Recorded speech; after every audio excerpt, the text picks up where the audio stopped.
ॐ जयन्ति मंगला काली भद्रकाली कपालिनी दुर्गा क्षमा शिवा धात्री स्वाहा स्वधा नमस्तुते।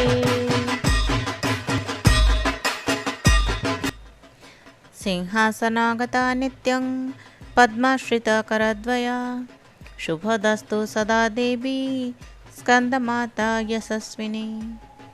माता रानी के श्री चरणों में अपना संपूर्ण ध्यान केंद्रित करते हुए मैं माधमिता आप सभी भक्तजनों का हार्दिक स्वागत करती हूँ माता के सांचे दरबार में।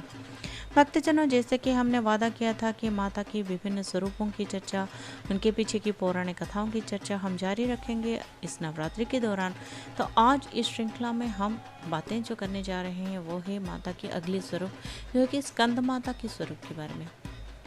तो आज इस श्रृंखला में हम बातें करेंगे स्कंद माता का वो जो नाम है वो कैसे पड़ा, और स्कंद माता उन्हें क्यों कहा गया, और उनके पीछे की क्या क्या कारण है, स्कंद कौन है, उनके जन्म के पीछे क्या क्या कारण छुपे हैं, क्या क्या कथाएं छुपी हैं। तो सबसे पहले हम जानते हैं कि स्कंद क्या है, स्कंद क्यों किसे कहा गया है, किनको और किस लिए कहा गया है। स्कंद जो है वो है भगवान कार्तिकेय का एक अन्य विभिन्न नामों से एक नाम स्कंद है। स्कंद यानी हमेशा तत्पर रहने वाला, जो कि अपनी कर्तव्यों की पूर्ति के लिए एक योद्धा होता है और हमेशा वो जागृत रहता है कि कैसे अपनी कार्यों को संपादित कर सकें। भक्तजनों, जैसे कि हम सभी जानते हैं कि तारकासुर दैत्य के विनाश हेतु शिव पुत्र का सबको इंतजार था, और इसलिए भगवान कार्तिकेय के जन्म से पहले ही ये निश्चित हो चुका था कि उनका जन्म किस लिए हो रहा है, किस लक्ष्य की प्राप्ति के लिए हो रहा है। तो भगवान कार्तिकेय को स्कंद कहा जाता है, क्योंकि वो हमेशा एक योद्धा की भांति हमेशा तैयार रहते थे, जो कि अपने सारे कर्तव्यों की पूर्ति के लिए। तो भगवान कार्तिकेय के जन्म कैसे हुए और माता स्कंद माता कैसी हुई, आइए सुनते हैं इसके पीछे की बहुत सारी जो है रोचक पौराणिक कथाओं के बारे में। तो ये कहानी तब से शुरू हो जाती है जब माता पार्वती महादेव का ध्यान करती है, तपस्या में लीन होती है, उनको पति के रूप में पाने के लिए जो वो प्रयास करती रहती है।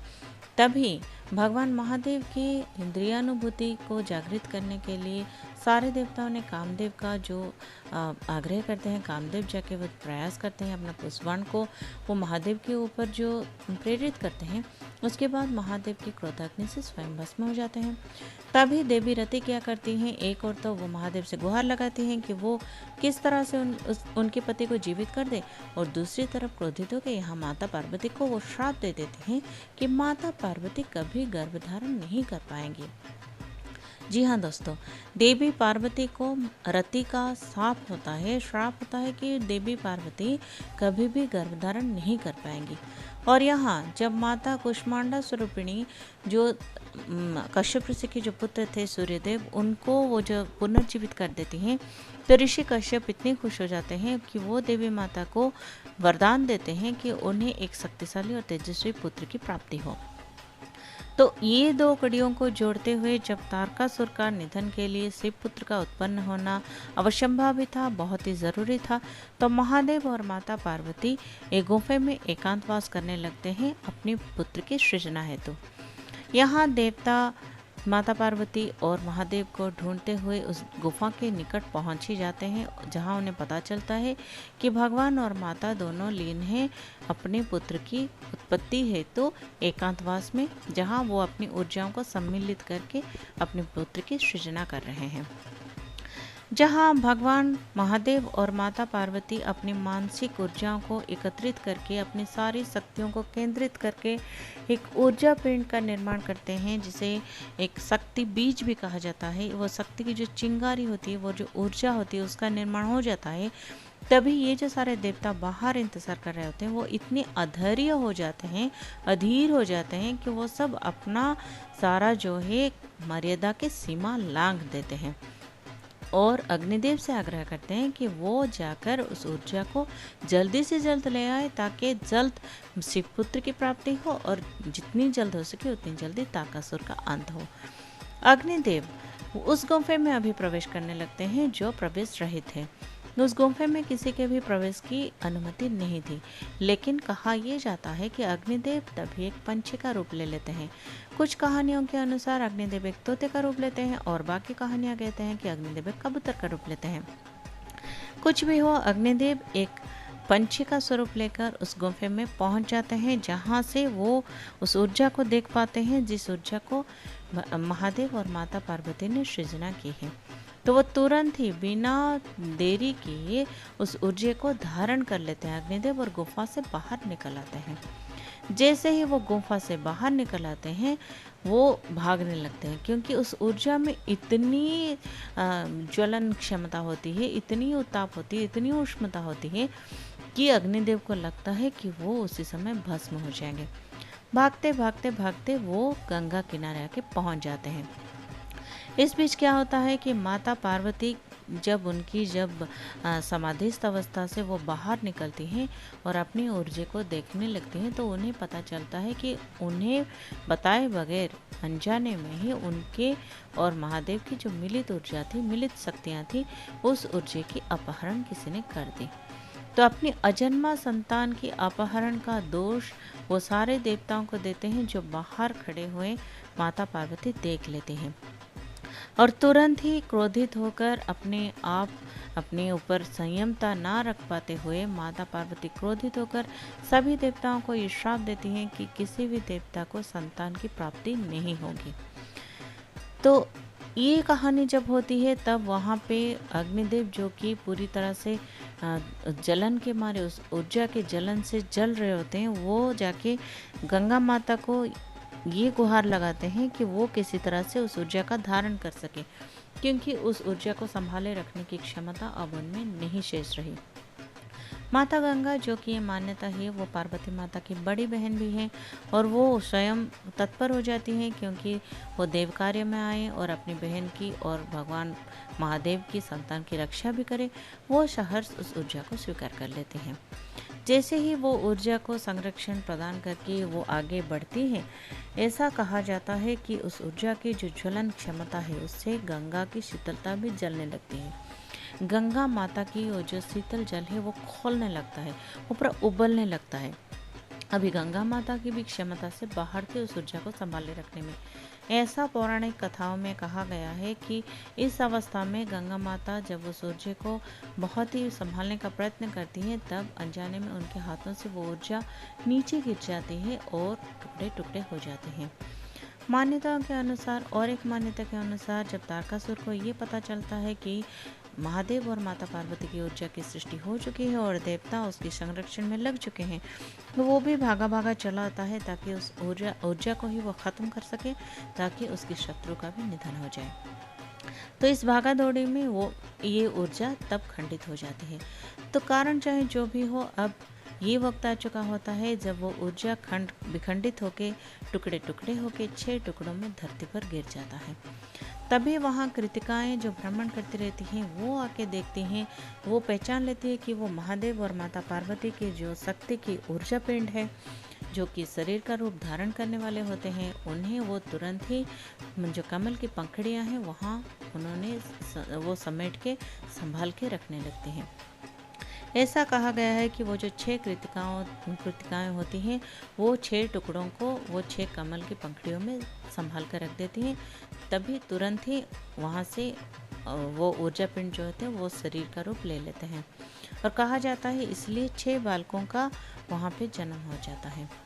बाद में ये भी कहा गया है कि वो 6 बालक जन्म लेते ही एक हो जाते हैं, मगर उनके 6 मुख रहते हैं, जो कि 6 मुख से उन कृतिकाओं का स्तन्यपान करते हैं। भगवान कार्तिकेय का षडमुख भी कहा गया है। भगवान कार्तिकेय के 6 मुख के बारे में बहुत कहानियाँ, बहुत सारी रोचक बातें सुनी गई हैं, जिनमें से एक तो ये थी। दूसरी बात ये थी कि वो जो षडानन है, जो कार्तिकेय भगवान जो हैं, वो 6 दिव्य गुण के अधिकारी हैं। 6 दिव्य गुण 6 शिशु में थे, जो कि 6 मुख का वो प्रतीक होते हैं। यहाँ और एक बात भी कही जाती है, जो कि भगवान महादेव जो हैं वो पंचभूतों के स्वामी होते हैं। पंचभूतों के स्वामी महादेव और चेतना स्वरूपिणी माता पार्वती, जो कि इन दोनों की जो मिलित शक्ति होती है उसमें 6 शक्तियों का वास हो जाता है। वो जो ऊर्जा है वो पंच महाभूत और माता पार्वती चेतना स्वरूपिणी उन सब की जो मिलित शक्ति होती है, इसलिए षडानन कार्तिकेय की 6 मुख हैं। कारण चाहे जो भी हो, अब ये हमें मान के चलना है कि भगवान कार्तिकेय जो कि 6 मुखों वाले देवता हैं, वो वहाँ कृतिका लोक में बड़े होने लगते हैं। मान्यता के अनुसार पार्वती माता को ये ज्ञान ही नहीं होता कि उनका बच्चा कहाँ होता है। वो खाली हमेशा दुखी होती है, लेकिन जैसे ही उनको ये सूचना मिलती है कि उनके पुत्र का जन्म हो चुका है और वो जाके कृतिका लोक में है, वो भागी भागी चले आते हैं कृतिका लोक में। कहा जाता है 6 शिशु बनके जब कार्तिकेय जी खेल रहे थे अपनी माता पार्वती के समीप, जब वो आते हैं, माता पार्वती अपनी अत्यंत ममता का वश में होकर जब वो 6 बालकों को गले से लगाती है, तो माता के साथ पुत्र का वो जो अद्भुत मिलन होता है, उस शक्ति के तहत वो 6 जो शिशु हैं वो एक हो जाते हैं और तभी भगवान कार्तिकेय बन जाते हैं। मान्यता चाहे जो भी हो, अब माता पार्वती के साथ भगवान कार्तिकेय का मिलन हो चुका है। अब माता पुत्र के मिलन के बाद कृतिकाएं भी वो सहर्ष स्वीकार कर देती हैं कि माता पार्वती अब स्कंद को यानी कार्तिकेय को अपने साथ ले जाएं, क्योंकि उनके लक्ष्य सबके हित साधन के लिए पहले से निश्चित हो चुका होता है। माता पार्वती कार्तिकेय को अपने साथ लेके कैलाश वापस आ जाते हैं। तो कहा जाता है क्योंकि स्कंद की वो माता है, तभी से उन्हें स्कंद माता कहा जाता है। अगर भक्तजनों हम गौर से माता को देखें तो हम ये तुरंत देख पाते हैं कि माता ने अपने गोदी में भगवान कार्तिकेय को पकड़ा हुआ है, जिनके 6 मुख हम स्पष्ट रूप से देख पाते हैं। ये इस बात को दर्शाता है कि माता जब अपने पुत्र से इतने सालों बाद मिली हैं, तो एक क्षण के लिए भी उन्हें अपनी आंखों से ओझल होने नहीं देती हैं और ऐसे कस के पकड़ के बैठ जाती हैं। कहा जाता है कि क्योंकि कमल की पंखुड़ियों के साथ कार्तिकेय जी का जन्म का पूरा कड़ी जुड़ा हुआ होता है, माता पार्वती को कमल के पुष्प बहुत पसंद होते हैं। हम स्कंद माता स्वरूपिणी माता पार्वती को देखें तो हम ये देख पाते हैं कि वो स्वयं एक कमल के आसन पर विराजित हैं। उन्हें पद्मासना भी इसलिए कहा जाता है और उनकी जो स्कंद माता की जो 4 भुजाएं हैं, उनमें से 2 भुजाएं जो ऊपर की ओर हैं, उन्हें 2 कमल पुष्पों को पकड़े हुए हम देख पाते हैं। माता ने एक हाथ अपना खुला छोड़ दिया है। लौकिक दृष्टि से अगर हम देखें तो भगवान कार्तिकेय का ये जो पूरा जन्म वृतांत है, ये और एक दृष्टिकोण से अगर देखा जाए, वैज्ञानिक या फिर लौकिक दृष्टिकोण से अगर देखा जाए, तो किसी भी शरीर की निर्माण हेतु पंच महाभूतों का मिलन, उनका तत्व होना बहुत ही आवश्यक है। तो जो ऊर्जा भगवान महादेव और माता पार्वती से उत्पन्न हुआ था, उस ऊर्जा पिंड को सिर्फ वायु तत्व की प्राप्ति हुई थी उस गुफे के अंदर। तो जब अग्निदेव उन्हें बाहर लेकर आए तो उन्हें अग्नि तत्व के साथ साथ नभ तत्व ऊपर खुले आसमान के नीचे नभ तत्व की भी शक्ति की प्राप्ति हुई। फिर जब वो गंगा माता को उसे सौंप देते हैं तो उन्हें जल तत्व की प्राप्ति हुई और फिर जब वो धरती माता पर आके गिरते हैं तो उन्हें भू तत्व की भी प्राप्ति हो जाती है। तो इस तरह जब पंच महाभूतों की शक्ति उनमें सम्मिलित हो जाती है, तब वो ऊर्जा पिंड जो है वो शरीर ले लेता है, बालक का रूप ले लेता है। ऐसी मान्यता भी है। और एक मान्यता के अनुसार हम अगर वैज्ञानिक दृष्टिकोण से देखें तो जब भी कोई अगर किसी बच्चे का जन्म जो है वो समय से पूर्व हो जाए, जैसे कि महादेव और माता पार्वती ने अपनी शिशु का संचार नहीं किया था, उन्होंने सिर्फ अपनी ऊर्जा को सम्मिलित करके रखा हुआ था, मगर उनका जन्म जो कि है वो प्री मैच्योर बेबी जो कहलाता है, यानी समय से पूर्व जन्म लेने वाला जो बच्चा होता है, उसे हम इंक्यूबेटर यानी कि उष्णता की सहायता से उसे कुछ पल के लिए रखना पड़ता है और इसलिए शायद अग्निदेव ने उस ऊर्जा को अपनी उष्णता प्रदान की है। ये मान्यता भी है। कुछ भी मान्यता क्यों ना हो, अब तो भगवान कार्तिकेय का जन्म हो चुका है, वो बड़े भी होने लगे हैं और वो देवी पार्वती के समीप भी हैं, क्योंकि जो छोटा बच्चा होता है ना, उसे ये पता नहीं होता है कि उसका जन्म कहाँ हुआ है, कौन उसके माता है, वो उसका पालन पोषण कौन करता है, ये सब उसे पता ही नहीं होता है। मगर वो जिससे भी थोड़ी सी प्रेम उसे मिलता है या फिर जिसके संरक्षण में वो बड़ा होता है, वो उसी के लिए आसक्त हो जाता है। उसी तरह भगवान कार्तिकेय भी कृतिकाओं से बहुत ज़्यादा आसक्त हो गए थे, उनसे जुट गए थे। तो जब देवी पार्वती के पास वो आए, वो थोड़े दुखी थे, ऐसा कहा गया है। इसलिए माता पार्वती एक क्षण के लिए भी अपने पुत्र से खुद को दूर ना करते हुए उन्हें अपनी गोदी में बिठाकर ढेर सारा प्यार देती है, जो कि इतने सालों तक वो वंचित थी उस ममता को देने के लिए। तो माता पार्वती इस स्वरूप में भगवान कार्तिकेय का जहाँ लाड़ प्यार करती है, वहाँ उनके सामने और एक स्थिति भी उत्पन्न होती है, जब उन्हें भगवान कार्तिकेय को प्रशिक्षित करना होता है कि वो तारकासुर का वध कर सकें। माता पार्वती जो कि शक्ति स्वरूपिणी है, और उन्हें उनकी शक्ति का अभिस्मरण भी हो चुका है कि वो आदि शक्ति हैं, जो पहले जो स्वरूप वो ले चुके हैं, वहाँ उन्हें अपने आदिशक्ति होने का स्मरण हो चुका था, अपनी शक्ति का एहसास हो चुका है। तो वो अभी स्वयं अपने पुत्र को प्रशिक्षित करने के लिए तैयार हो जाती हैं। यहाँ प्रश्न भक्तजनों ये उठता है कि जब माता के हाथों में कोई अस्त्र शस्त्र है ही नहीं, तो वो प्रशिक्षित कैसे करेंगे। लेकिन ये बात हमें हमेशा याद रखनी चाहिए कि माता को अपने संतान को प्रशिक्षित करने के लिए किसी अस्त्र शस्त्र की आवश्यकता पड़ती ही नहीं है। माता अपने मानसिक रूप से, अपने स्वयं की शक्ति से अपने बच्चे को सब कुछ सिखा देती है। क्या भला है, क्या बुरा है, क्या करना चाहिए, क्या नहीं करना चाहिए, दुनियादारी की सारी चीज माता ही अपने बच्चे को दे देती है, और इसके लिए उसे कोई औजार की, किसी अस्त्र शस्त्र की या किसी भी वस्तु की आवश्यकता पड़ती ही नहीं है। यही हुआ है स्कंद माता के साथ भी।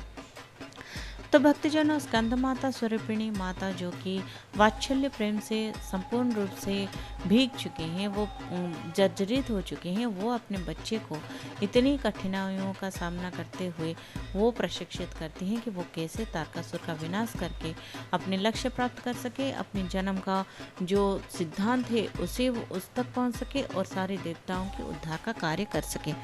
यही होता है जब भगवान कार्तिकेय पूर्ण रूप से तैयार होकर तारकासुर के साथ युद्ध करते हैं, उसे परास्त भी करते हैं, उसे समाप्त भी कर देते हैं। भक्तजनों, ये तो रही तारकासुर की अंत की कहानी, भगवान कार्तिकेय की अपने लक्ष्य को साधने की कहानी। तो अभी हम थोड़ा सोच लेते हैं कि स्कंद माता स्वरूपिणी माता पार्वती का, माँ जगदम्बे का हमें कैसे पूजन करना चाहिए। जैसे कि हम पिछले स्वरूपों में देख चुके हैं, माता के पिछले स्वरूप में हमने जाना है कि माता कुष्मांडा की उत्पत्ति के अनुसार, उनके नाम के अनुसार, उनकी हंसी से, उनकी ऊर्जा से, उनकी प्रकाश से इस ब्रह्मांड का निर्माण हुआ, और हम सभी उस अंड के अंश मात्र हैं, हम सभी उस ब्रह्मांड के अंश हैं। तो जो शक्ति माता के अंदर से उत्पन्न हुई है, तो माता जिस तरह से स्कंद माता ने अपने बच्चे को अपनी गोदी में पकड़ा हुआ है, वैसे ही माता हम सभी को, इस ब्रह्मांड को अपनी गोदी में पकड़ के ही रखा है। तो हमें किस बात की चिंता जरा कहिए। जैसे कि हम ये भी देख पाते हैं लौकिक दृष्टि से, जब कभी बच्चे को हम साथ लिए घूमते हैं, तो माताएं क्या करती हैं, पूर्ण तरह से उसे पकड़ के बैठते हैं कि कहीं बच्चा नीचे गिर ना जाए, कहीं उसे चोट न लग जाए। वैसे ही माता स्कंद माता के स्वरूप में स्कंद भगवान कार्तिकेय को उसी तरह से पकड़ के बैठी है। तो माता प्रतीकात्मक दिग से ये हमें दर्शाती हैं कि हम सबको भी वो उसी ममता के भाव से, वैसे ही लाड़ प्यार से, वैसे ही कस के पकड़ी हुई हैं, हमें कभी नीचे गिरने ही नहीं देंगी। जैसे भगवान कार्तिकेय को प्रशिक्षित करते हुए उन्होंने उन्हें कृतिकाओं से दूर किया, उन्हें उन कठिनाइयों का सामना करते हुए उन्होंने देखा है, उन्हें चोट भी तो लगी होगी, आघात भी लगा होगा, ये सब कुछ माता देखते हुए भी वो स्वयं उसकी संरक्षण करते हुए, उनको सुरक्षा देते हुए आगे बढ़ने के लिए प्रेरणा देती है कि वो कैसे अपना लक्ष्य साधन कर सके। वैसे ही भक्तजनों, आज हम जिस परेशानियों से गुजर रहे हैं, आज हम जो सब सह रहे हैं, जिन बाधाओं का हमें सामना करना पड़ रहा है, वो और कुछ नहीं है, वो केवल हमारे लक्ष्य साधन के मार्ग में आने वाले हमारी जो है माता हमें प्रशिक्षित कर रही हैं, बस और कुछ नहीं। माता हमें इस चीज़ से प्रशिक्षित कर रहे हैं कि हमारा जो भविष्य है, हमारे जो जन्म वृतांत हमें जो ज्ञान ही नहीं है, हमारा जन्म ही तो किसी न किसी लक्ष्य से हुआ ही होगा ना, कुछ ना कुछ प्राप्ति के लिए ही हमारा जन्म हुआ है। भगवान ने किसी न किसी कारणवशतः ही हमें पैदा किया हुआ है। तो जब तक हम उस लक्ष्य को प्राप्त नहीं कर सकते, हमें ये सब सहना ही पड़ेगा। यही दर्शाती है माता स्कंद माता, यही कहती हैं कि मैं तुम्हारे साथ हूँ, मैं तुम सबको पकड़ी हुई हूँ, मैं तुम सबकी रक्षा भी कर रही हूँ। मेरे गोदी से कोई भी असुरक्षित नहीं जा सकता, कभी तुम्हें चोट नहीं लगेगी, मेरे आंचल की छांव में तुम सभी सुरक्षित हो। बस अपने लक्ष्य की प्राप्ति करो और जो तुम्हें कहा गया है वो काम करो। तो माता जो स्कंद माता स्वरूपिणी है, वो हम सबकी सुरक्षा का भार जो अपने कंधे पर लेके घूम रहे हैं। माता को कहीं कहीं पे तो शेरा वाली भी कहा गया है, जो शेर पे इस स्वरूप में दर्शन देती हैं, या फिर पद्मासना भी कहा गया है। कभी आप लोगों ने ये सोचा है कि माता की पूजा के विधि विधान क्या हो सकते हैं? भक्तजनों, आज मैं ये स्पष्ट करना चाहती हूँ कि माता की पूजा के विधि विधान जो कुछ भी हो, आप जिस भी तरह से माता की पूजा क्यों ना करें, माता एक चीज़ से ही आप पे नाराज़ होती है, वो है अगर आप कभी कुछ गलती करें। तो क्या गलत? गलत वो होता है जो कभी किसी को हम जानबूझ के अगर तकलीफ़ दें, हम अगर खुद को स्वयं को तकलीफ दें, हम अगर जानबूझकर कुछ ये गलत है, ये नहीं करना चाहिए, फिर भी वो करें, यही सब बातें माता को तकलीफ देती हैं। अगर हमारे मन में भक्ति ना हो, अगर हमारे मन में श्रद्धा ना हो, विश्वास ना हो, तभी माता दुखी हो जाती है। वरना माँ कभी अपने बच्चों से नाराज़ नहीं होती, दुखी नहीं होती, वो अपने बच्चों की गलती कभी मानती ही नहीं है। भक्तजनों, अगर अपनी भक्ति पे विश्वास है, अगर माता की शक्ति पे विश्वास है, तो किसी भी पूजा, किसी भी उपासना में कोई भी विधि विधान क्यों ना करें, आप इतना विश्वास जरूर रखिए कि माता की कृपा आपको जरूर प्राप्त होगी। तो अभी एक क्षण की भी देरी मत कीजिए, माता स्कंद माता की ओर अपनी सारी भक्ति का, समर्पण का, सारा अपना सब कुछ समर्पित करते हुए, उनको प्रणाम करते हुए, उनकी करुणा की वर्षा की कामना करते हुए मेरे साथ जोर से, दिल से ज़रूर कहिए, हे शेरा वाली माता, तेरी सदा ही जय हो। याद रखिए भक्तजनों, माता हम सबकी सुरक्षा है तो सदैव तत्पर है, किसी न किसी रूप से वो हमारी रक्षा करने जरूर पहुंच जाएंगी। मगर हम में भक्ति होना अत्यंत आवश्यक है। तो अपने मन में भक्ति रखिए और माता की आराधना कीजिए और हमें अभी विदा दीजिए। जल्द ही आपके सामने कुछ